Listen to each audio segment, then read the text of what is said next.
श्री सच्चिदानंद सद्गुरु साईनाथ महाराज की जय।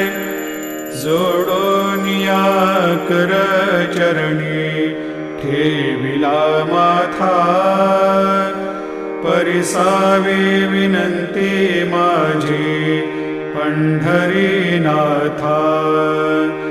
असो नसो भाव आलो तुझिया ठाया, कृपा दृष्टी पाहे मजकडे सद्गुरु राया। अखंडित सावे ऐसे वाटते पायी, सांडोनी संकोच ठाव थोडासा देई। तुका म्हणे देवा माझा